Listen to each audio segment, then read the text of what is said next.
E aí pessoal, como é que vocês estão? Estamos aqui de volta com mais um vídeo no nosso canal de Frente com a Palavra. O tema de hoje, como vocês podem ver, promete, né? Tema muito polêmico, bastante curioso, né? E muito polêmico, que é por que Deus mandou matar. É comum nós vermos nas páginas do Antigo Testamento registros de Deus ordenando que o povo de Israel realizasse guerras em seu nome, destruísse e matasse pelo fio da espada aquelas nações pagãs que pertenciam ali ao contexto de Israel.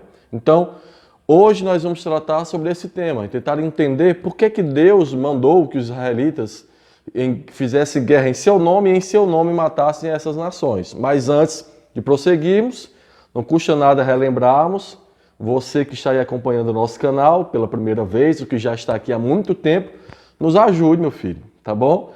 Quer ver esse canal crescer? Quer ver mais vídeos sendo produzidos aqui e você sendo edificado por eles? Então, se inscreve no nosso canal, faz esse favor, não custa nada, não é nem um minuto, tá bom? Se inscreve no canal, ativa o sininho de notificações e deixa aqui o seu like se você gostar do vídeo de hoje e foi edificado por ele, tá bom? Então, vamos ao tema de hoje. Por que Deus mandou matar, irmão Paulo? Afinal, por que Deus teve essa ideia de mandar os israelitas em seu nome matar e destruir aquelas nações? Em primeiro lugar, eu quero iniciar dizendo que a vida humana não tem a sua origem em uma mera coincidência ou em um mero acaso, mas sim em um Deus pessoal, criador, sustentador e controlador de todas as coisas existentes, inclusive a vida humana. Se Deus, como nós temos dito, é o supremo arquiteto, o supremo criador da vida humana, isso implica que o mesmo tem um pleno direito de fazer o que bem quiser em relação à vida humana, sem ferir os seus demais atributos. Como disse Ana em sua oração de agradecimento ao Senhor pelo nascimento do seu filho Samuel, ele, o Senhor, é aquele que dá a vida, ele é aquele que tira a vida e torna a dar a vida, porque ele é o supremo autor da vida humana. Por essa razão é que eu não tenho nenhuma dificuldade em afirmar que Deus agiu soberanamente e justamente ao ordenar que os israelitas, pelo fio da espada, destruísse e matasse aquelas nações pagãs pertencentes ao contexto da sua época. Diga-se de passagem que eram nações cuja cultura era altamente pecaminosa, que deliberadamente pregavam e defendiam práticas pecaminosas tais como incesto, né? Relacionamento sexual entre pai e filha, filha e pai, filhos e mães, mães e filhos, defendiam incesto, defendia a ideia de oferecer as suas crianças como sacrifícios para as falsas divindades, defendia as orgias e relações sexuais ilícitas nos seus cultos e nas suas celebrações religiosas como forma de adoração a Deus, defendia a ideia de que poderiam livremente e deliberadamente oprimir o estrangeiro e tratá-lo como escravos a fim de lucrar injustamente em cima de tais estrangeiros e outras práticas pecaminosas que você pode conhecer fazendo uma breve pesquisa aí no Google. Então, eram nações pagãs cuja cultura era altamente pecaminosa, que Deus ordenou que os israelitas, pelo fio da espada e por intermédio da guerra, as destruísse. O pior de tudo é que tais nações receberam, antes de serem punidas pelo fio da espada, a oportunidade de escaparem do juízo divino, arrependendo-se dos seus pecados e abrindo mão da sua cultura pecaminosa. Mas, ainda assim, preferiram continuar em suas práticas pecaminosas, abraçando a sua cultura pecaminosa, recebendo assim o devido juízo e a devida punição do Senhor por intermédio de Israel pelo fio da espada. Aí talvez você esteja aí inconformado com o que eu estou dizendo, não, irmão Paulo, não concordo. E as pessoas inocentes que tinham ali, que eram destruídas nestas guerras, como é que fica, irmão Paulo, as pessoas inocentes que haviam naquelas nações? Querido, eu tenho duas respostas para esse seu questionamento. Em primeiro lugar, quem disse que tem alguém inocente diante de Deus? Quem foi que disse? Vou deixar aqui alguns textos aqui Do lado da produção, é? Vai ficar aqui do lado, desse lado aqui, né? Ou desse lado, vocês vão ver aí, viu? A produção vai decidir aqui. Não olha pra baixo, olha pra frente. Pro lado. Não, tu pode continuar, só não olha produção, não olha pra baixo, olha pra alguém do teu lado. Tá. Eu vou cortar. Então, nós vamos deixar aqui alguns textos que você vai perceber que não existe inocentes diante de Deus. Não tem ninguém inocente diante de Deus. E a segunda resposta que eu quero lhe dar é a seguinte: de fato, haviam ali crianças. Mas tais crianças, apesar de não serem inocentes diante de Deus, porque já nasciam no estado de pecaminosidade, elas não tinham consciência do pecado. E por não ter consciência do pecado, Deus, que é soberano, recolheu a vida delas antecipadamente. Mas o próprio Cristo garante que delas é o reino dos céus.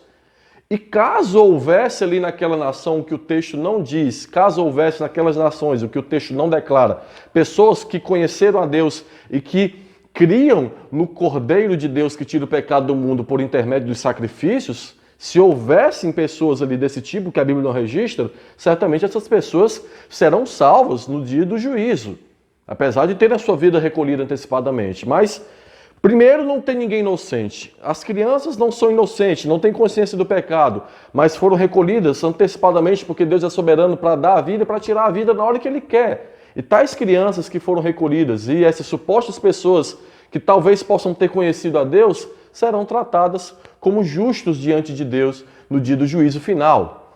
Agora, eu acho que não é bem esse o questionamento maior de muitas pessoas que estão assistindo esse vídeo, mas talvez seja esse que eu vou apresentar agora. Irmão Paulo, beleza, eu não tenho nenhum problema em acreditar que Deus recolheu todas as vidas através dos israelitas. O meu problema é tentar entender por que que Deus, que havia dito que não deveria matar, está agora ordenando que os israelitas matem. Não está escrito, não matarás? Então por que que Deus está dizendo agora que eles, através de guerras, deveriam matar? Isso não é uma incoerência da parte de Deus, ou uma contradição divina? De fato, não é. Porque se você analisar o mandamento não matarás escrito na lei, ele não está dentro de um contexto de guerra, dentro de um contexto bélico, mas está ali dentro de um contexto de relações interpessoais. Quando Deus diz ali na lei, não matarás, ele está falando de pessoas que pelos motivos mais banais matavam o seu próximo. Nas suas relações interpessoais, o não matarás não está em um contexto de guerra. Outra coisa que eu quero aqui frisar e deixar bem frisado, quando Deus ordenava que os israelitas fizessem guerras e matassem pelo fio da espada em seu nome aquelas nações pagãs, o objetivo de Deus não era simplesmente promover a guerra, ou seja, a guerra não era um fim em si mesmo, mas Deus tinha 3 objetivos ao ordenar que os israelitas guerreassem em seu nome. Primeiro objetivo, ele tinha um objetivo preventivo. Os israelitas precisavam guerrear a fim de continuarem vivos. Se eles não guerreassem, a nação seria destruída e, consequentemente, os planos de Deus seriam frustrados, porque era de Israel que veio ou que viria o Salvador da humanidade. Então tinha um objetivo preventivo, tinha um objetivo também cultural.